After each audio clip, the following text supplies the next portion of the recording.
It's on, isn't it? I can't hear it here. Where I'm standing, I can't hear it properly. Where I'm standing, I can't hear it properly. The fallback's on. Oh, yeah. Hello, testing. Can you hear me? You can't hear me properly. We'll turn that off in a bit.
Everybody's glad for the fan.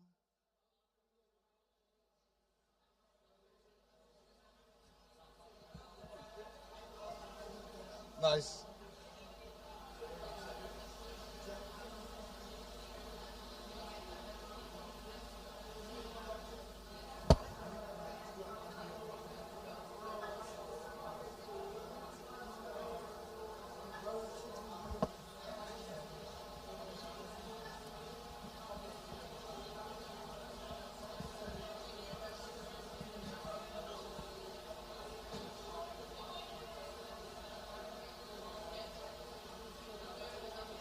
No, keep coming. Sam, come closer. Come closer, Sam. This is the last line. Be in line with that. Get in front of that line. That's it. Come closer. Yeah, block off them chairs.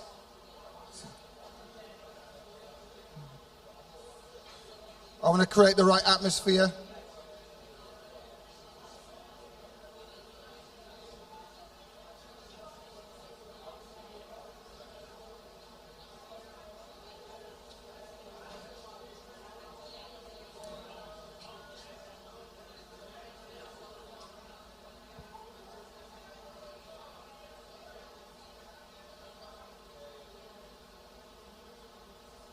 Fabulous.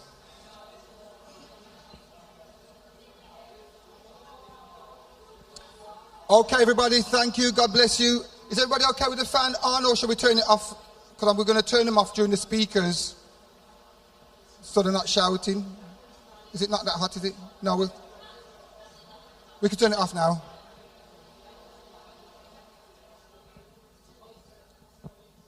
Bless the name of Jesus. We give God thanks today.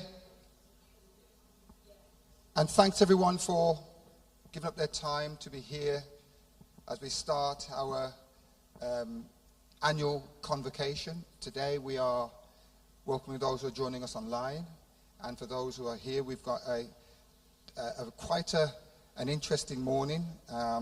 We've got an interesting weekend. We've got lots of things going on that will cater for different aspects of our lives. We've got the workshops and the speakers today looking at some really interesting, a really interesting subject matter. We've got our sort of evangelistic service this afternoon, late this afternoon, and then tomorrow we'll have our what people can call the sort of traditional convocation, worship, and all the activities that go on today. But today we just want to open up with a word of prayer before I just do a little bit of introduction and ensure that the presence of the Lord is here with us. Can we bow our heads? Father, we give you thanks for your mercy and grace. We give you thanks for the peace that passes all understanding, for the joy that we have in our lives, for the hope that, God, we stand on. Today, as we join together as friends, as family, as brethren, we're asking you, Lord, that you will strengthen us, you will keep us, you will open our minds and our hearts as we push forward in faith, as we learn the practical applications of living in a world that tests us, that challenges us, that stresses us. What do we do? How do we cope? What do we know is the right path? How do we know what is the wrong path? Lord, it is by your word and by the shared testimony of each other. And today, Lord, we offer you ourselves in humility, in worship. And we pray, God, that you will guide us and speak to us and lead us as we say thank you for hearing us. In Jesus' name, amen. So let me just give a little bit of an introduction and a layout. Good to see Bishop here with us and all of the wonderful brethren and saints and friends. It's a joy to be here, and we're thankful that you're here. We know people are going to be trickling in throughout, so we've got the team to support us on that. Deliberately, today is set, or the sort of tone of today, this morning, is conversational. We're not going to be lecture to, but we want a conversational relationship. So the speakers that will be talking will be presenting in a conversational. They'll be just talking unscripted, no PowerPoints, deliberate. We didn't want any of that. We just want ordinary people to talk to. We're ordinary people talking to each other. So it's a conversational type relationship and environment that we've got today. We've got two keynote speakers, and they come from two different backgrounds. I'm deliberately not going to say too much because I want them to talk much about them. We've got Justine, who is a West Midlands police officer, serving police officer, Justine Smith, and we've got Zimbo. I'm not going to give you his proper name. I'll leave it right there. He'll talk about himself, and he will be talking about himself. The speakers will be talking about the theme for today is my life. The theme for the convocation is choose life. But the sub-theme for today is my life. And we just want to hear about the lives of these two individuals. They've got sort of a structure that they will follow in the sense of how they will present themselves, but it's really down to them. So I'm really excited. At the end of the first bit, which will be the speakers talking to us, we're going to have three groups. And each of I've called them workshops, but there'll be three groups. There'll be 15 minutes each, and then the speakers are going to rotate. So every speaker is going to say exactly the same thing to each three groups. Does that make sense? One group will be talking about, I'm not in it. And you think, what's that mean? The other group will be saying, I'm in it. And the third one will be talking, I was in it, and I'm not going back in it. That will make sense as we go through, okay? So deliberately shrouded in a little bit of mystique to keep you on your edge and thinking, wow, this sounds exciting. Well, I hope it sounds exciting. And we'll be hopefully leaving here with what we call a practical toolkit, so that for parents, for guardians, for younger people, you'll have some practical tools of, if I'm faced with this, I've got some options of what to do. Does that make sense? So that's the aim for the whole of this morning's activity. So at this time, and I'll be the time master at the back, waving to the speakers and jumping up and down. They've already got their signals, what each hand signal means, so they all know what they all know what each hand signal means. So we'll be at the back. So if you see them sort of dodging about this because I'm waving to them at the time. So at this time, is everybody clear? Any questions on what we've said? There'll be no fire drills. If there's any issues around needing to evacuate, follow me because I'll be the first out the door. So, okay, I was second out the door. So the toilets are outside in the foyer. The toilets are there if you need to do it. We've got stewards on hand if anybody needs any support. And we're ready to go. Okay, so the first person I'm going to introduce, Justine Smith. Please give her a hand. Morning, everyone. Firstly, I need to apologise. I don't do this on a day-to-day basis. So my job is literally office-based and working with young people. This isn't my norm. So you're just going to have to bear with me. No, I don't like the mic. Who am I was the first question I was asked to speak about. So firstly and foremost, I'm a mom. I've got 2 boys, 10 and 12, and they drive me insane. But I love them and they're my world. Secondly, I'm a wife. And then thirdly, I'm a police officer. And it's been 20 years, I think I've been in the job now. I was asked how I got into it, and it was never my aim. I never wanted to be a police officer. It never even crossed my mind. I didn't think I'd get in. I didn't know how to get in. I don't know, it wasn't something, when everyone talks about being a police officer, they're like, yes, I wanted to save the world. Yes, I wanted to make a difference. Yes, we all want to do that, but that wasn't my aim. So at 16, prior to that, in and out of school, my parents thought it'd be a good idea to send me to private school. That didn't work. Hated school. I was a swimmer. I was into sports. I wasn't educational based at all. So I came out, did my GCSEs, scraped through my English and maths, and I went to college. Again, scraped through that. I think I did leisure and tourism, which was a DOS's course, as they call it. I don't even know, literally, we went and it was mainly, do you want to be an air hostess? Do you want to work in the travel industry? We all went on it because we got a holiday to Magaluf, basically, to go and see how it worked, getting on a plane and going to a holiday destination. So I finished that, and then I thought, I need to do something to reset my mind, I need to figure out what I want to do. So I went and did Camp America.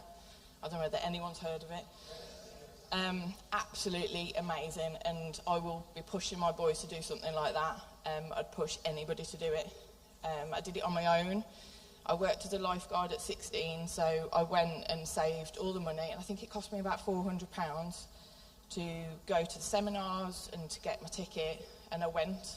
I went to a camp in Philadelphia, and I worked over there for, I think, around about 4 months. I worked on an all-girls camp, and I laugh because half the people that I went with went to posh camps in America, so they were getting $1,000 in their pocket for looking after the kids for like the 6 weeks. I didn't get any of that because it was an all-girls camp, Christian camp. It was literally the kids were sent there because the parents couldn't look after them for the 6 weeks. Did activities and stuff, and it was an amazing experience. And I came back home 2 weeks before the Twin Towers attack. Massive shock in my life. Got home, and I went and did a college course to be a firefighter randomly at Bilston College, just down the road. While I was doing it, realised that it wasn't for me, and at that time I'd met my partner, and he'd basically said to me, why don't you try and join the police?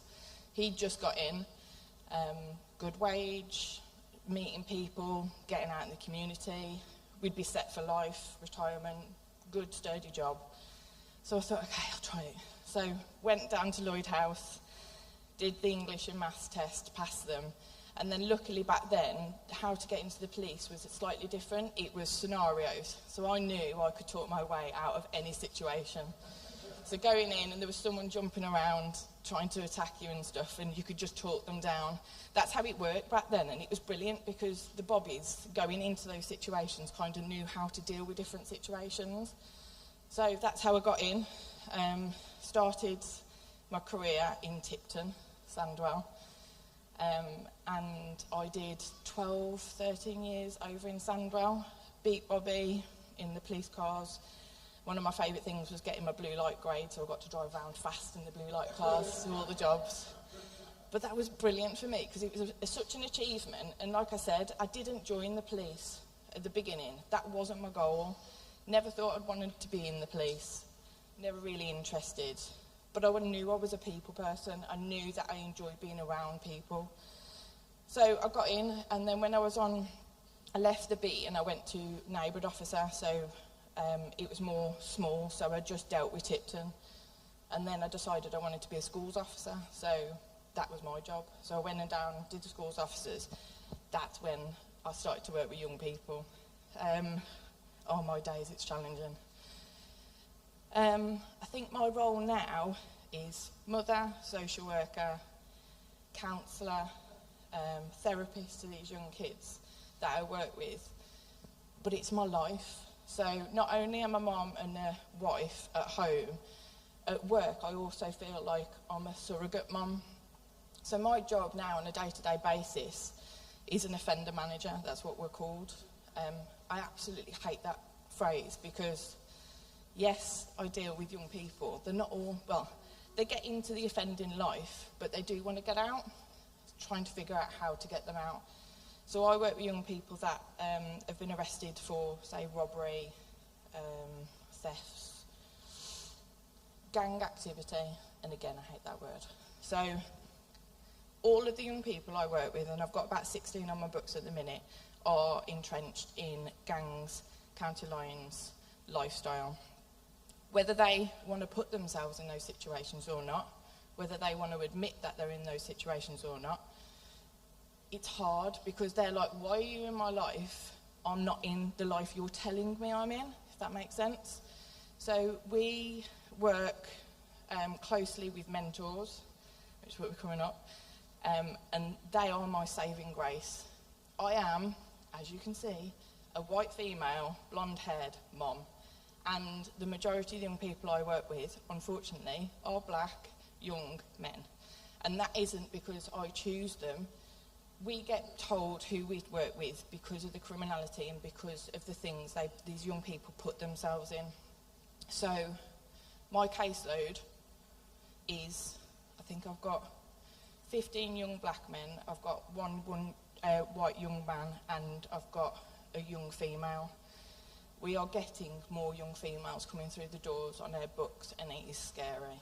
Scary that the males are involved, but the girls are becoming increasingly involved in these situations now because they're girlfriends of the boys, or they see it as an exciting lifestyle. The boys are driving the cars, they've got some money. But what I will say is, when people talk about county lines, there is a perception of that you as parents have got to look out for money or new clothes. That's what they're going to come back with. Doesn't work like that. These kids will not have money in their pockets. They might have 20 quid, 40 quid, and they might be on Snap flashing a wad of cash. It's not theirs, and what we're finding is they're coming home and they're entrenched and they've been in dirty drug dealers' properties, not fed, not really clothed, smelling. So when people say, oh, they're going to come back and you need to look out for that they've got cash and they've got no clothes, that's not right. They're going to be coming back, they're going to be dirty, they're going to mentally be drained, they're going to smell, they're going to be, I don't know, just sad. And what we say to parents nowadays is the fact that they need to look out for the behavioural change in children. So were they happy-go-lucky before and wanted to do things and have goals and stuff, and now they are sad, they're introvert, they're constantly on their phones. Phones and social media for us as police officers is an absolute nightmare. Snapchat is the worst account going. For the fact that messages get sent out and then are deleted instantly as soon as the young people open them is scary. Secondly, when the adverts go out from Londoners or Manchester people with wads of cash just showing, this is what you can earn. So the kids instantly reply, yeah, I'll do it. 200 quid to do a run to London or Manchester or Cardiff. It's not the lifestyle. So me as a parent, my kid's going to absolutely hate this growing up. I will have be mindful of how much they're on their phones, what they're looking at, who's messaging them. So I pay for that phone. Yes, you've got your privacy, and yes, I will try and, but if you start acting differently, I am going to be checking your messages. I am going to be seeing different things like who you're following, who's following you. Because why are they following you if they're from London? And it just doesn't make sense to me. So that's one massive thing I want to put across in relation to social media. You won't see on Snapchat the messages that are sent because they go. It's being mindful and being present for your children and being in the moment. So the pastor was saying, what message do you want to put across? It's about being present. It's about being there in that time. If your child is acting differently then and there, ask the question, what's up? Are you okay? If they don't give an answer, that's fine. Give them time, but go back to it. Don't just ignore it, because it will spiral. I've gone off completely. What challenges? I think I've touched on it. What challenges do I face? So, not all the young people that come to us have come from a deprived background, or parents that aren't present, or fathers that aren't there, or mothers that aren't there. It can be anybody. So I've picked up a young person, or we've had a young person that was set for A grades. He was a footballer. He was going somewhere. He was well in education. Parents come from a middle class background, until he had one friend that he went to school with that said, do you want to earn 200 quid? And I think it came from an argument where his father refused to buy him a bike or something, so he just thought, I'm going to be able to get my bike myself, I'll do that. He literally did that one job and he got entrenched. When I say entrenched with these young people, they'll do jobs and it won't just be £200-300 that they'll lose, it'll be grands. Because if they get caught, it'll not only be the money and the drugs that they'll lose, it'll be the phones that they'll lose. And that phone is going to be the dealer's lifeline for these drug lines. So when I talk about lines, it could be a line running from Wolverhampton to London, and that just means a phone line, simply as that. They'll send out a text message, be like, who wants to pick up this, this and this? It costs this, this and this much money. But that's their job, that's their life. He was then fully entrenched and we didn't get him out. We've got another young person who I've worked with for 4 years. He literally in the last couple of months has gone to prison. We tried everything with him. He came from a loving background. He had a number of different siblings. We estimated he was in around about 20k worth of debt near the end, and that's only what we know. That's just the intelligence we got. So I'm probably nowhere near the full figure that they're at, because we as police officers, one, are the last people to know anything, and two, don't get the full story. So that's where it's scary, and that's our challenge, is the fact that the police have a name for themselves, trying to break down those barriers, still even now, with race, with sexism, with anything along those lines. We are at forefront of that, and my passion is trying to break that. So the young people that I work with, they always talk and they hate me. They'll always say, oh God, it's Justine again, PC Smith again, and they'll all talk about it, but I'll go and pop and I'll see them at home, and they'll want to tell me things, or they'll want to tell me that Mom's done this, or my brother's done this, or can you help me with this? So it's about being present for them. And when we work with young people, we don't just work with that young person. We will pick up the moms, the dads, the siblings, the school life, the social services. Social services are at a crisis at the minute. There are no placements for young people. So when the young people are moved out of family homes and trying to put them in placements, there isn't any. And it's a massive crisis at the minute for young people. But even putting them in placements, it will just make them railroad. They're going to be with other young people that are in the criminal world. They're not going to have the parent structure around them to keep them safe, even though there's staff on site. So these are the struggles that we literally go through day to day. Oh, what do I want to achieve? World peace. If I can finish and retire and have saved at least one or two, a handful of young people, I'll be happy. In the 12 years I've done offender management and I've worked with youth for over half of that, we've probably only saved, and I say save, got them out of what we believe they're in. However, I don't even think they're fully out. They'll always have a pull back. Another young person that we've worked with, he was out, he got involved, we believe we got him out, and now he's suffering with his mental health. Mental health in young people also isn't picked up in time. It also isn't looked at correctly in relation to, we have CAMS, which, if anybody's aware, is the mental health service for young people. There's a waiting list. If the young person doesn't engage with those nurses or doctors during those visits, they will close those young people. So mental health for young people starts at home. If your child, and it stems from, again, paying attention to their behaviour, if that child is starting to go in themselves, not talk, not eat, isn't sleeping because they're up on the Xbox or the PlayStation, you need to start asking questions. You need to get them to understand. And you also can reach out to us, as in offender managers. Pastor will have my contact details. I'm happy to literally come and have a conversation. I'm in schools, the schools have got them. Every school now should have a police officer within that school. So if you've got any questions, you need to approach those, because the sooner we get these young people on a slip and slide, there's more of a chance of us getting them out before they properly get in, and we called it entrenched. That's it. I'm done with you.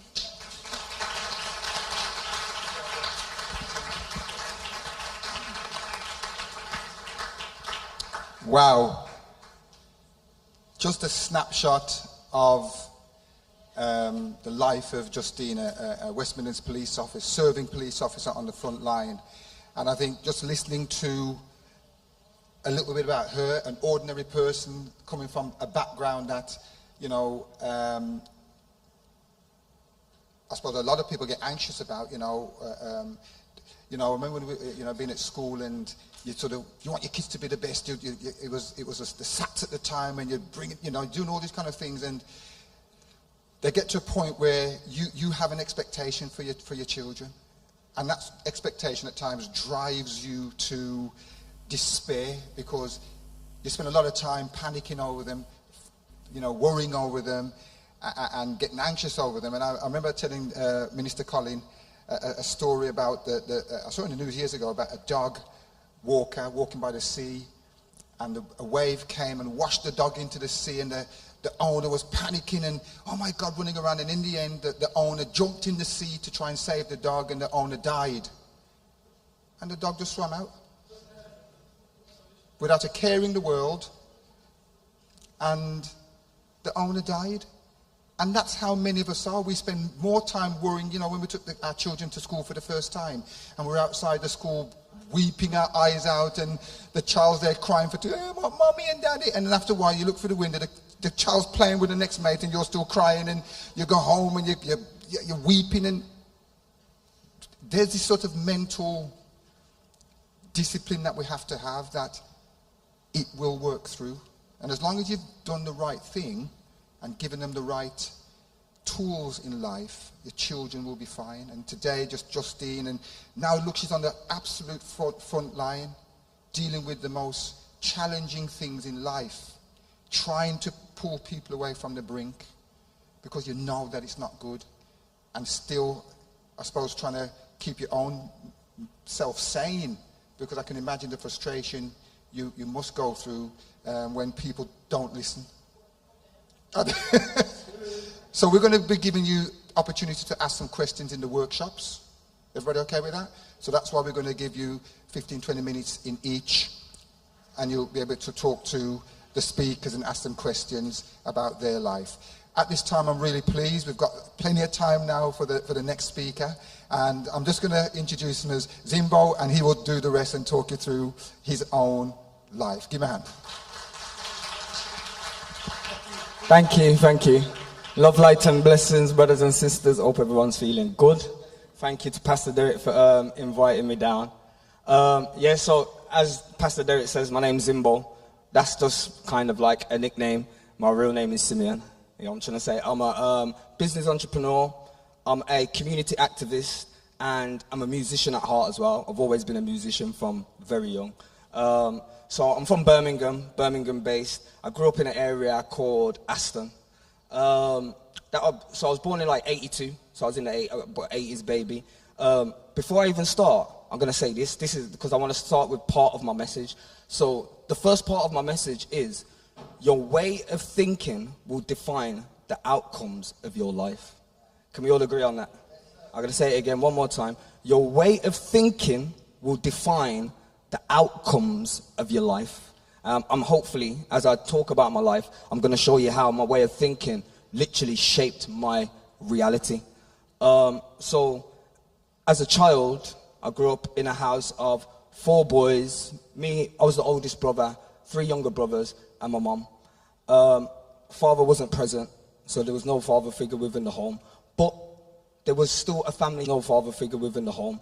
But there was still a family structure because we used to eat dinner together. We used to go to my grandmother's house every Sundays where the whole family would come and congregate.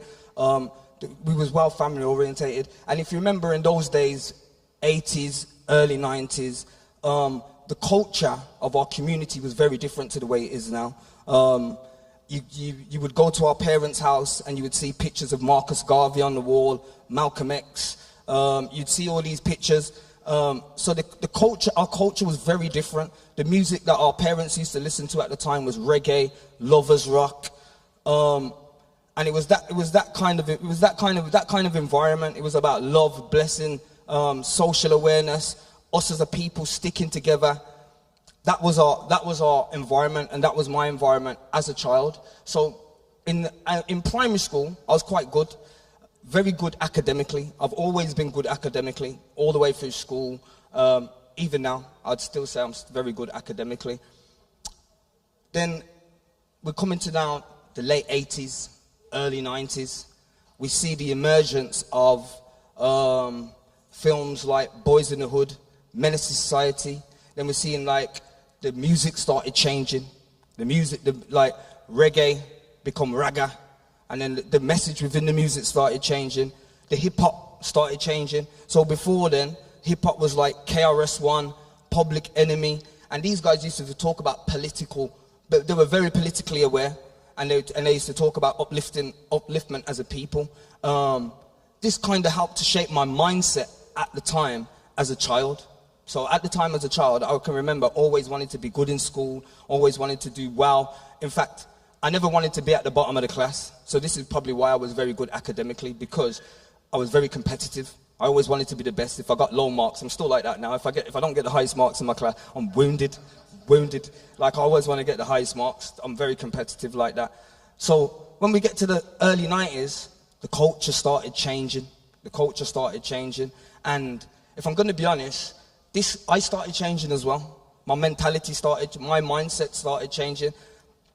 And I think one of the most pinnacle things that supported that change, I'll be honest, was the film Menace to Society. I've said this loads of times. I do a lot of public speaking, so I've said this loads of times. I watched Menace to Society when I was about between the ages of 11 and probably 12, or probably 10 and 12. I watched Menace to Society. So if everyone's seen that film, it's real gangster, be a bad boy business, and all the rest of it. And there was a character in Menace to Society called O-Dog. He's got his hair braided. He had his hair braided, and he was the most gangster person you'd ever meet. Do you get what I'm trying to say? Now, for some reason, I aspired to be this character. I like this character.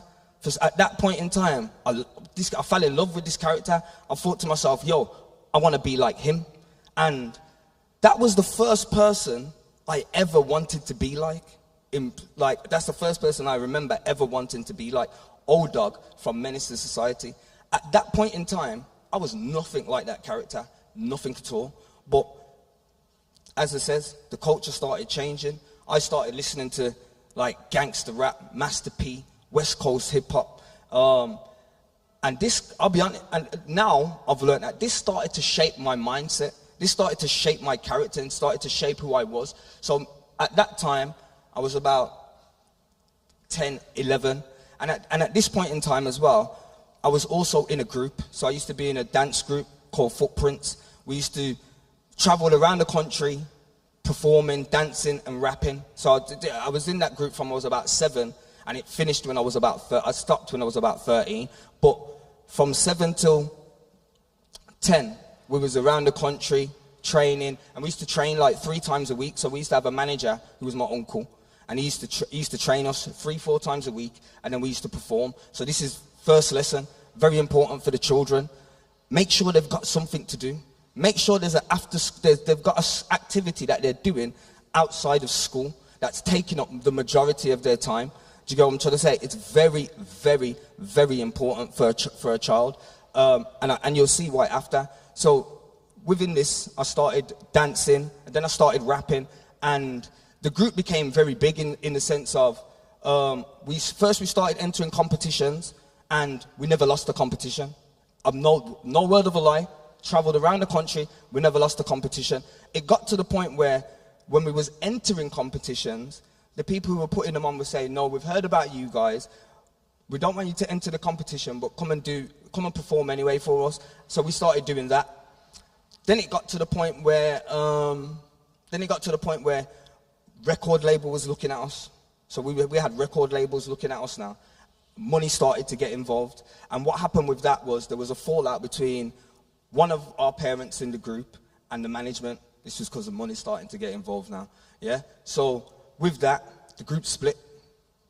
Now the group split, and this is at the same time the culture is changing. Yeah. The culture is changing and the group split. So I no longer have my outside activity. Also, my uncle that was managing us, and it wasn't my uncle, it was my auntie's boyfriend, but the person that was managing us, he, at the time, even though we didn't know, now, if you look back, he was our mentor. He was that father figure that we could have probably shaped ourselves from if left over time. Do you get what I'm trying to say? So, the group split. Now, I'm listening to gangster rap, and I'm watching films like Menace to Society, and I have no real male guidance at that time now. So, what am I doing? Naturally, I've got more free time to hit the streets. I'm playing outside a lot because my mum's on her own and she's working 2 jobs. So my mum will go to work, come home at 3 or just after 3, just after we get back from school, make her food, give us our food and that, and then she's gone work again. She's gone back to work. Now, these are times when, we can run wild.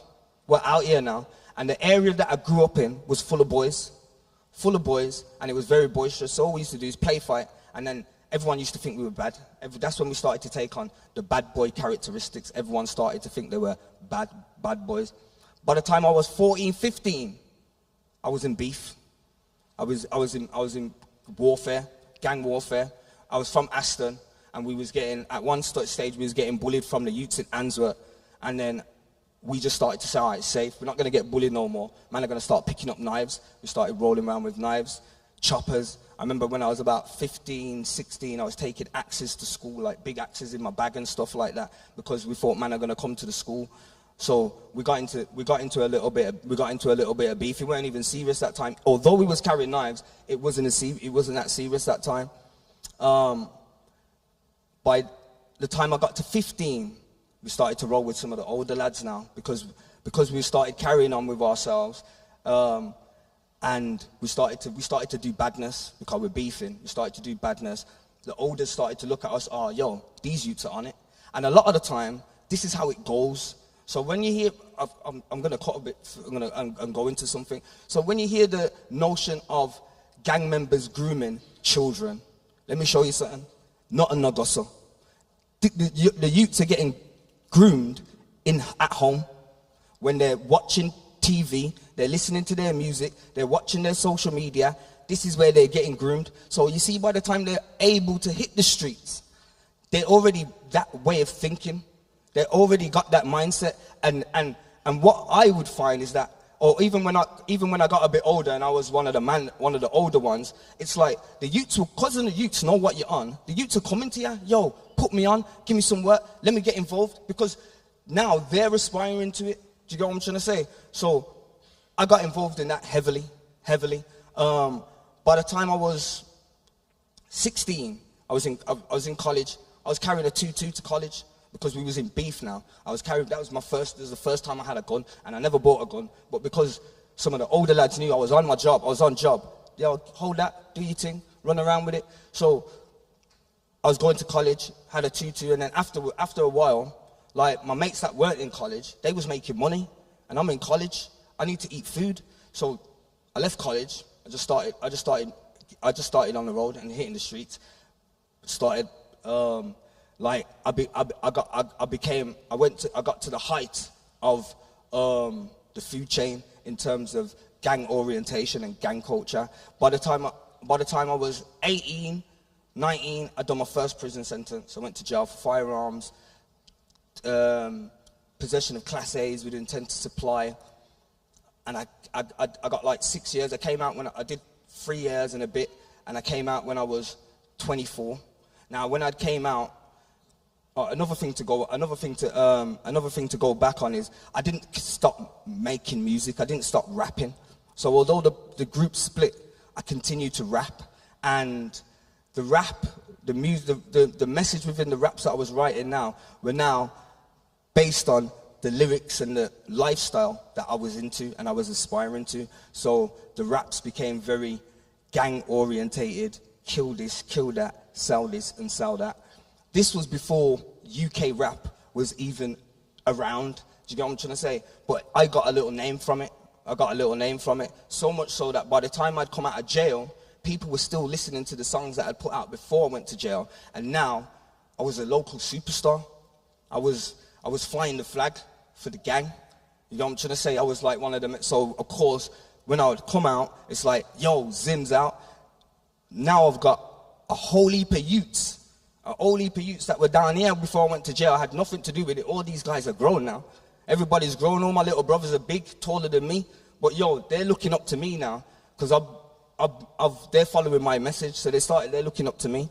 So I've come out of jail. This is my first time out of jail.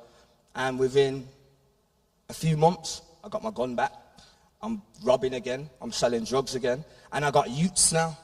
I got youths that want to roll. They want to do what I'm doing. So now I'm bringing the youths with me, and we're literally terrorizing the streets, robbing everything. I'm gonna so as I said, I'm a musician. So I'm gonna just show you. I want to show you my mentality at the time through a bit of spoken words. So this was my mentality at the time. There ain't no time for no half-stepping. These youths that started repping. When I started busting my gun, you was in your art lesson. Straight from nursery to the school of gangsters. Years ago when mama set me out to play with the bangers. Started breaking down fools like madness. Throwing up my 6 hard. Had beef with Answer. Every day was madness. Creeping through the night like a phantom. Had saw enough shotties when we couldn't get handguns.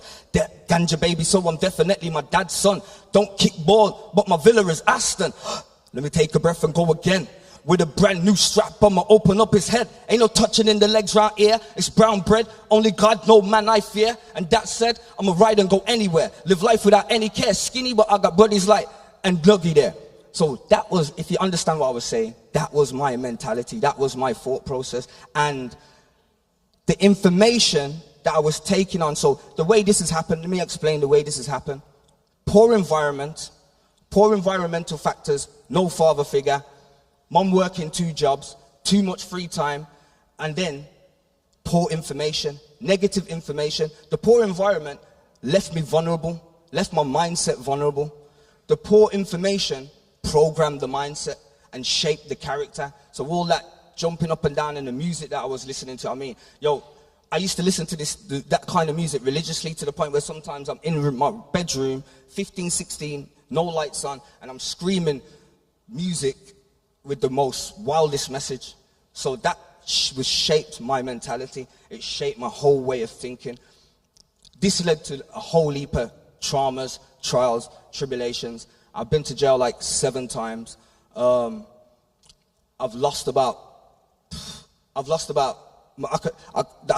can't count the number of friends that I've lost to murder. I can't count them on my hands. Now, the real bad thing of that is, we was in gang warfare, so if you lot are local, so you might know about Burger Bar and Johnson's crew. Like, we was in a whole heap, it was tit for tat, back and forward. But the reality, most of my friends that died, apart from one, were killed by my other friends. They were killed by my other friends, not from the guys that we was actually beefing with. They were killed by my own friends, and that's just the reality we're living in, or we was living in at the time. So yeah, things were a mess. I had a partner that I'm still with now. I've been with her from she was like 18, 19. We had kids, we had children, and as we had children, like I was still in the thick of it. I was still like running the roadsides. I was running things like with my little circle. We was running things because we were the terrorists. Even though the gang was big, there was only a small group of terrorists. We were the terrorists. So as my children are getting older, a little bit older, 3s, 4s, I think all of this started to go in line because I started to become unhappy with how I was living. Every day, every minute I'm going to jail, like in and out. It's mad. Sometimes I got money and I got beer money around me, then boom, I got nothing because the police had took it off me. My door's getting kicked off every minute. Like I used to have to, I'll be honest, I used to have to sleep with certain things right beside my bed. So when if the door gets knocked off, I can grab everything, keep it moving real quick. Like that was the kind of thinking I had. Like I'm getting up at 7 o'clock in the morning just in case the police come and try and kick off my door. That was my thinking at that time. So I became very unhappy with the outcomes of my life. Very unhappy. It was like, is this all it is? And a part of the reason for that is because I'm like 27 now. Yeah, I'm getting to the ages where I'm 27, and I'm still doing the same things that I was doing when I was 15, 16, 17, 18. It's wild. So and I always had that way of thinking. I always had that mindset or the thought of like, the American dream. Like when I'm 30, I'm gonna have my own house, wife, children, business, this and that. Now I'm 27, and it's not coming through what I'm doing. It's like serious. It's not coming through what I'm doing. So, and that's not to say that I didn't make cash on the road. I made money on the road, but it's just it goes. We're living the road life, so we're doing whatever. Do you get what I'm trying to say? Buying cars, losing cars, buying guns, losing. You know what I'm trying to. This is what we was doing. So I became very unhappy with the outcomes of my life, and then it got to the point where I'm thinking, I need to do something. I need to change my life. How do I do this? How do I do this? You get what I'm trying to say? So I literally even before that then. I got to that point, but it's like, when you get to that point, it's like, how do you do this? If you only know one thing, and this is what you've been doing for 15, 20 years, what am I going to do if I don't do this? Do you get what I'm trying to say? Along with that, I started to feel a bit dumb because, and this was helping my children with their homework was a part of that, because there was some things that I couldn't remember because I haven't done any of those things for so long. So I started to feel a bit dumb. So I literally started to research, how do you change your life? I literally started to look into and research, how do you change your life? Round about the same times, there was a documentary being made in Birmingham about the Burger Bar and Johnson's and trying to bring a truce together called 1 Mile Away. Now, I'll be honest, I didn't want no involvement in this documentary. The woman that was filming it and one of my brethren that was involved in it, they were trying to get me involved in it for the longest because of my influence. So because I had so much influence through music, like they want, we need to get Zim, we need to get Zim, we need to get Zim. So they kept on phoning me, come and meet us, have a chat, and I just kept on airing them like, you lot are not. And I'll be honest, the reason why I didn't want to be involved is because I didn't think stopping the war, the gang feud between Burger Bar and Johnson's would physically change my life or physically change our situation as mandem. I didn't believe it. Do you know what I'm trying to say? So I didn't want no part of it. So at one point I just thought, they kept bothering me. Let me just go and speak to them once and give them a piece of my mind. So, and I did. And the reality is, I did give them a piece of my mind.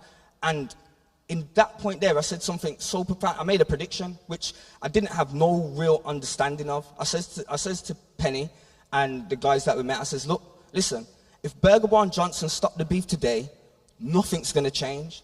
And the reason why nothing's going to change is because youths are still going to be carrying knives, still going to be carrying guns, people are still going to be selling drugs, people are still going to be getting robbed, and so they're still going to be getting beef. The only difference is Burger Bar and Johnson's are not in beef no more, but maybe the youths in Newtown now have got beef with the youths in Aston, the youths in Handsworth have got beef with the youths in Ladywood, and these guys are supposedly on the same side, if that makes any sense. Now, that's what I said in the documentary. I said, if we want real change, we need to change the mindset, because that's what's, and I'm trying to, this was just me speaking. I had no real knowledge of this at that time, but I've started a journey of learning, so maybe it was coming through then. this journey of learning was very, very profound, and it was how I literally changed my life through that journey of learning. Some of the things that I started to learn, in fact, first I started to learn about the law. I found, if anyone knows about freeman law, learning about the law of the land and the maritime law and the difference between legal and lawful. Found that very interesting. I started to learn about that and learn about my rights as a person. Started to learn about how to deal with the police, how to deal with authorities. Then I started to learn about my history. When I started to learn about my history, that was a big thing for me, and it's carried me forward. And just learning about my history, I wanted to talk to I did tell Pastor Derek today, when I seen when I seen the name of the church, Tabernacle, and then I thought, yo, they're having a service on a Sabbath. I thought, yo, these brothers and sisters must know who we are. Do you get what I'm trying to say? Because by blood, we are the people of the book. You get what I'm trying to say? And when we start to know who we are, then it changes the way we see ourselves. You get what I'm trying to say? So I went on a journey of learning. Another thing that I really took an interest in was spirituality. I really took an interest in spirituality, and that took me down the road of how your mind's shaped, how your character's developed, and then it kind of started to make me see myself for what I was, how I became the way I was, because I learned that, hold on, my character, I'm not my character. This is something that's been shaped over a period of time through my experience. Do you get what I'm trying to say? That's not me. That's just that was given to me. That's been put on me. Do you get what I'm saying? So I started to learn that. Then I also started to learn things like the way you see yourself. Like the way you see yourself is very important. Do you get what I'm trying to say? Because I used to see myself as the N-word, as just a little hood you. You know what I'm trying to say? Now I see myself as a king. And I'll be honest, I get treated like that. When I go places and I walk into a room, I get treated like that. Not to say I'm a ruler of anyone, but I get treated like authority, or get treated, yo, there's Zim, powers, blessings, love, king. People even say that now. Yo, wagwan, king. How you doing, king? That's how people greet me. You know what I'm saying? But that's because I started to see myself like that. So I went through, I started a major journey of learning, which has never stopped. Then the documentary came along, got involved in the documentary. Now, when I said to Penny, it's not going to change nothing. We need to change the mindset. She looked at me and says, why don't you do that then? Why don't you focus on that then? Let's work, basically. And in all honesty, I didn't look back. I spent the next 10 months traveling to London.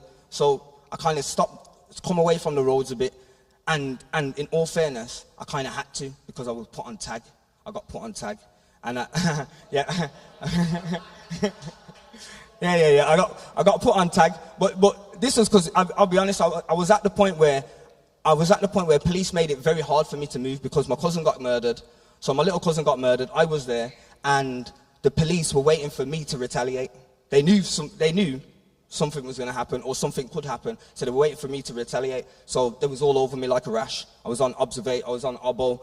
I got arrested for a few things. They managed to put me on tag and give me a map to say I couldn't be in the whole of Birmingham. They banned me from Birmingham. Basically, you can't come around here. I was living in Sutton. So you can only be in this part, and then you have to report to the police station twice a day. So I was on very strict lockdown. But that gave me the time to sit in my yard and learn and do some research, because that's where I started to do the research. I didn't stop, and that really got me to the point where I am now, where that's what I do. I don't sit down and watch TV. Very rare I sit down and watch TV. I'm learning something. I'm watching a documentary, and then I'm doing the research and finding books, and that's how I started to change. That's how I started to change my life. You know what I'm trying to say? So when I got involved in the documentary, I started working in London, because they helped me set up. The documentary was called 1 Mile Away. They helped me set up 1 Mile Away as a social enterprise. I'd come straight off the roads. I didn't know nothing about working. I didn't know nothing about business or nothing about this. So I had to go for a period of training and learning. I was up there for 9 months. They helped me set up a company, structure some programs. And I'll be honest, I didn't get no support from Birmingham. There was no support from Birmingham, from no organizations, nothing. I was too much of a risk at that time, because I was that high profile.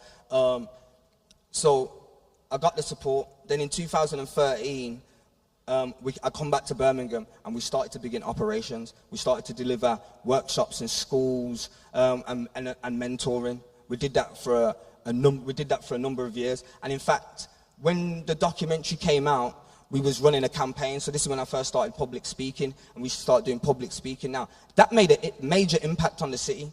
The violence in Handsworth dropped by 50%. The violence in Aston dropped by 30%. There was a 15-month period where there was no firearms incidents reported. Now,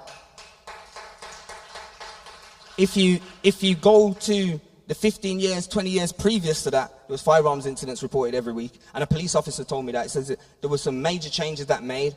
But as the media attention went away, the conversation died down. Things just went back to the way they were because the mindset and the culture had still not changed. Now, we were still working. How much time have we got?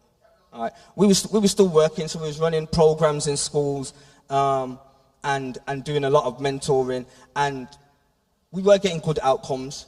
To an extent. But for me, I'll be honest, it wasn't enough. It was like, what are we doing? Because things are not changing. Like, we might change one youth here, one youth there, but things are not really changing in the hood, so what are we doing? And I'll be honest, I got fed up because there was times where I was losing youths to the roads where I'm hopping around schools for 12 weeks at a time, and I'm doing the mentoring, but it takes a lot more than 12 weeks to change a young person's life. Do you get what I'm trying to say? You can make an impact in 12 weeks, and in all fairness, I did do, but the reality is I wasn't seeing the changes that I want. So what I realized is that, we're fighting a machine.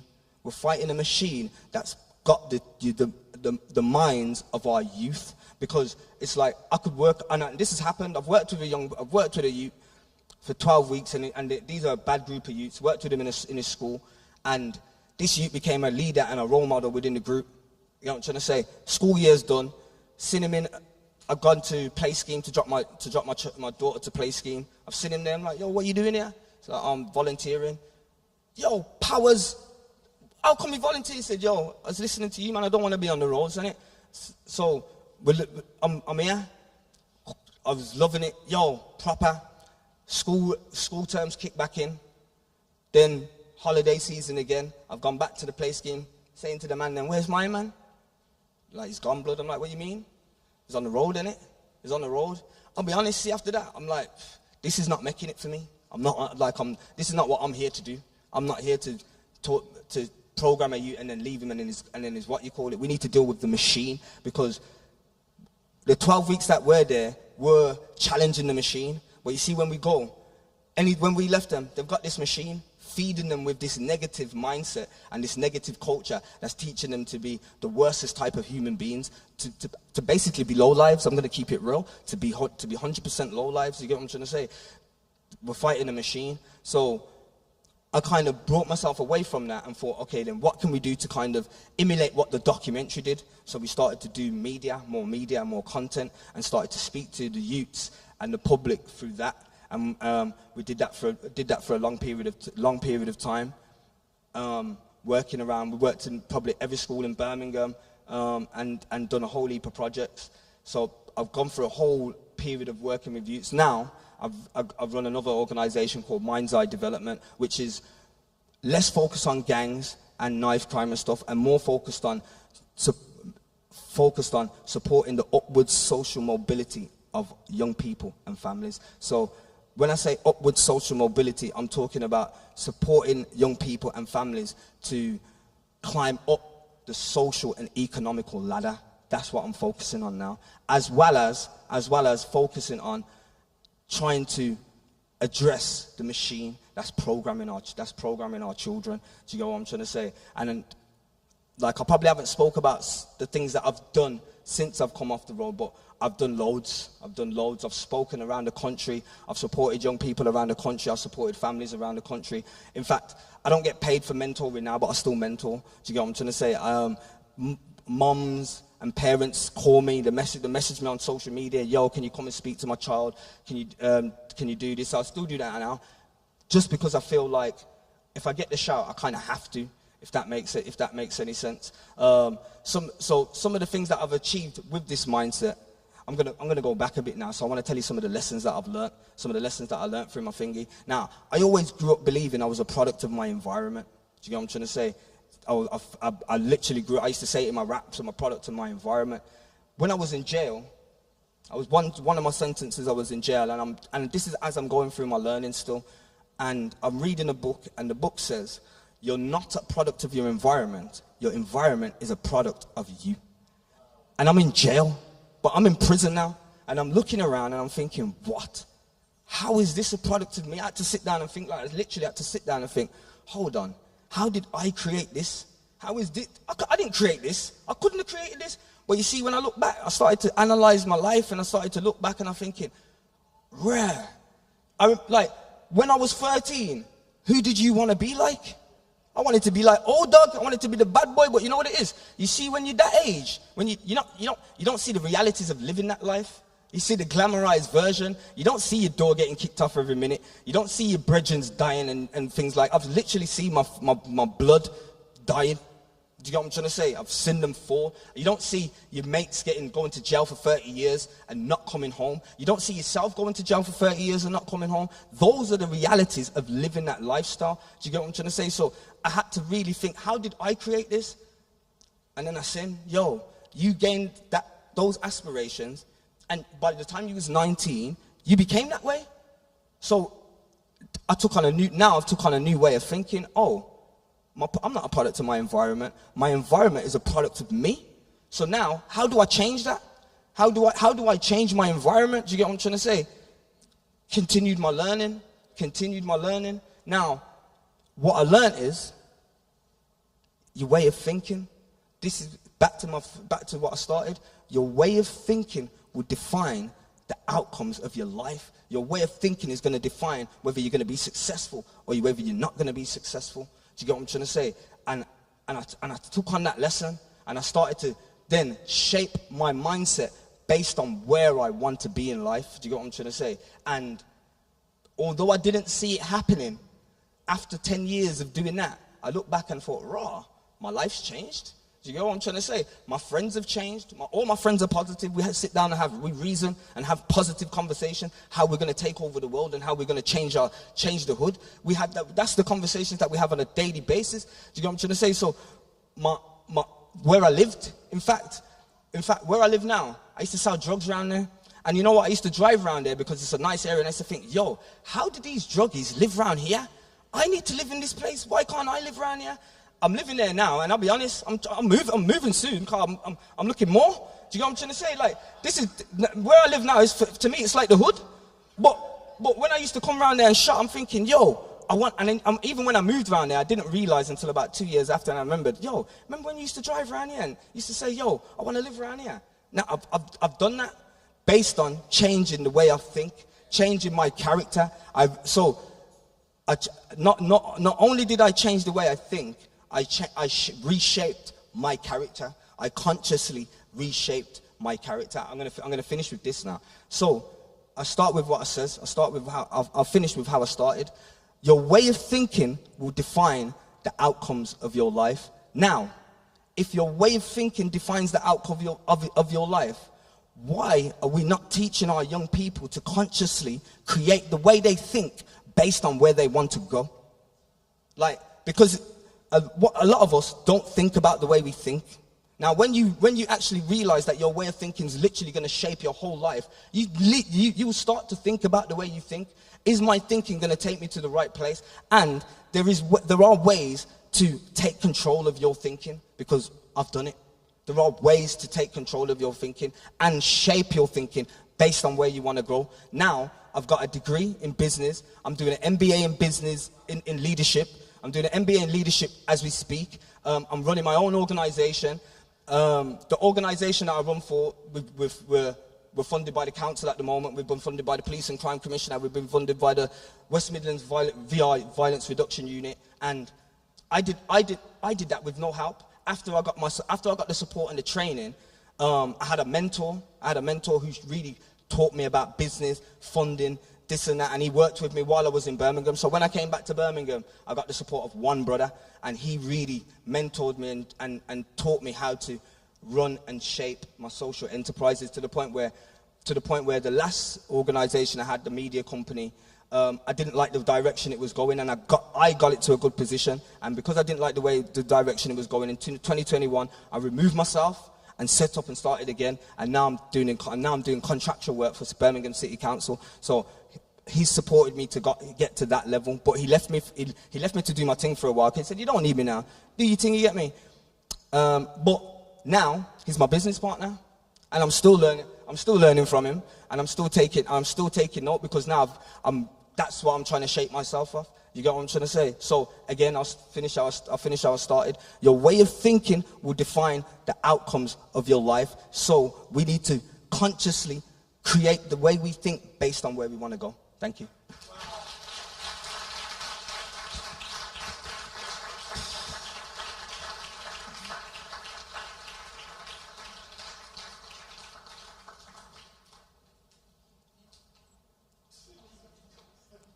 That was an absolutely awe-inspiring talk by Zim, by Justine, and it just gives us a snapshot of reality.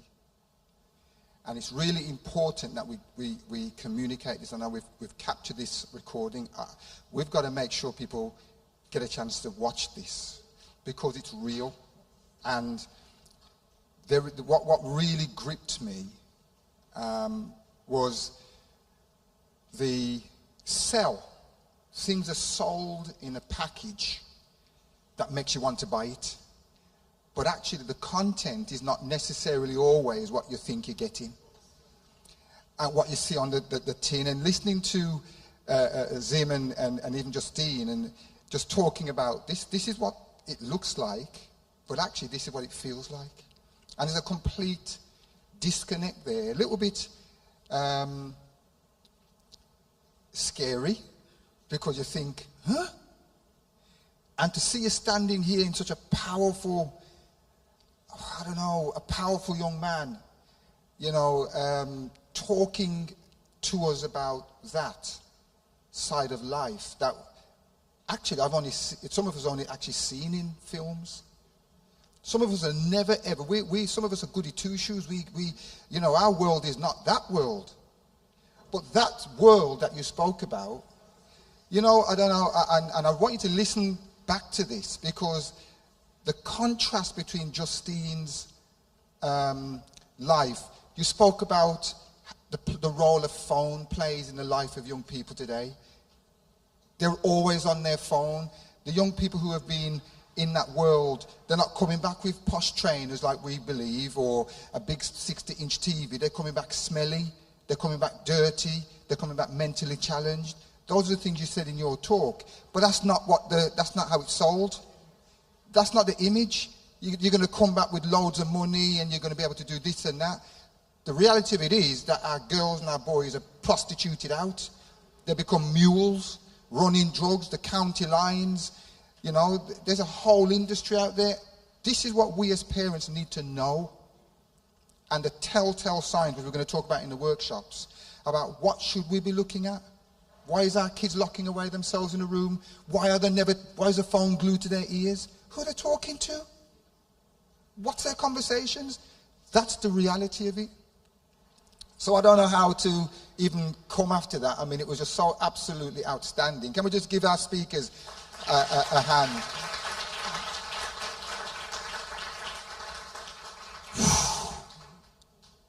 I'm really overwhelmed. I'm so pleased with the talk. It's a lot to take in. We're going to do what we call 3 groups. I'm going to be doing one of the groups. Zim is going to be doing Justine. And what we're going to do, we're going to rotate between the 3 groups. You're going to be able to ask us questions individually.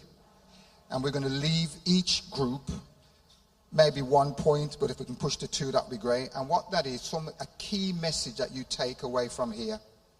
So at the end of the session, you'll at least have 3. You may have 6. But to be honest, what I heard, I've got my whole 6 already.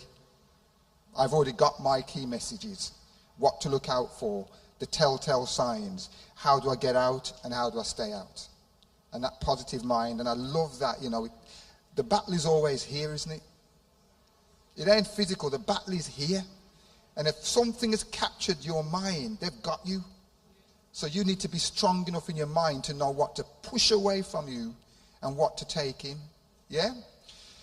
Just a little bit about me, because you'll be thinking, for those of you who don't know, as well as being a devout Christian, in my professional life, I'm the police watchdog. I work for the Independent Office of Police Conduct, so I am the police watchdog.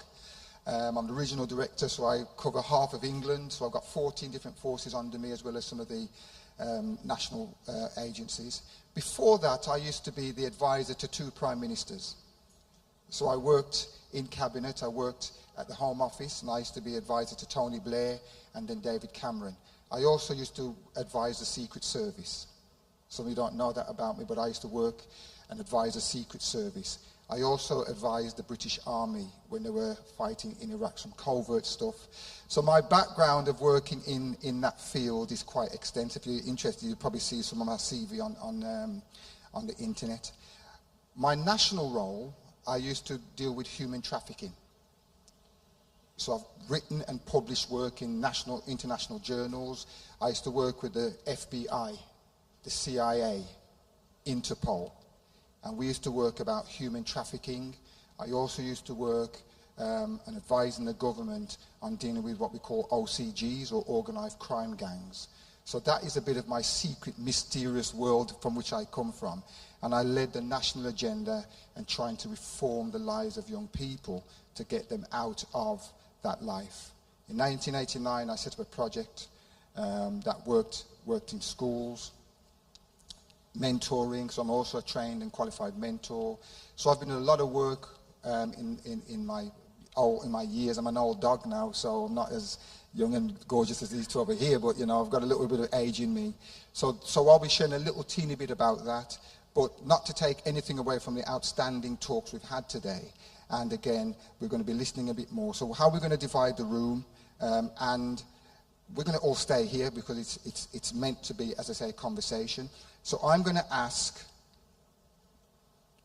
from this line, stay where you are. That's one group. That's like, and these 2 lines, can you move to the back over there? Is that okay? So both of these lines, just move to the back over there. And there's our 3 groups. Everybody good? Just stay where you are. Don't move. Don't move. No, sorry. You move, but but the 2 front groups. So that's a nice equal split, yeah? So each speaker, we're going to be in your groups. The questions that you may want to ask, each speaker is going to talk to each group. Does that make sense? So you will all stay where you are. Everybody, no. Everybody sit on one side. One side. Just sit on that. Yeah, sit on one side. Great. So each of the 3 of us, we're going to visit each of you. Does that make sense? And you will stay where you are. We're going to give each group 15 minutes. 15 minutes. And in the groups, listen now what you're going to do. You are going to be able to ask each speaker questions that probably came up as they were giving their talks, or indeed things that you might want to know. Everybody clear? So now the responsibility is on you, the groups. Listen now, I want you to be really clear what this is. All the groups listening? The responsibility is on you, the groups, to be talking to the speakers, not the speakers talking to you. They've done their bit, so do not sit there quiet. You need to ask questions to make sure you can get the most as you can out of the next 15 minutes. Everybody clear? And at the end of it, we're going to ask each speaker to give you at least 1 key message. Is everybody clear? Any questions? Anybody not sure what we're going to do? So each speaker will rotate after 15 minutes, and so we'll visit the groups. Each group, have your questions, start the conversation, talk to your speakers, and then we'll reconvene. Hopefully, by the time we reach 12 o'clock, pick a group, that's fine, Zim. And then by the time we reach 12 o'clock, we'll be wrapping up and hopefully sending people to have a little bit of a bite to eat and get you back home in day. Okay, thank you. We're coming round to the groups. Thank you.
So save up to £216.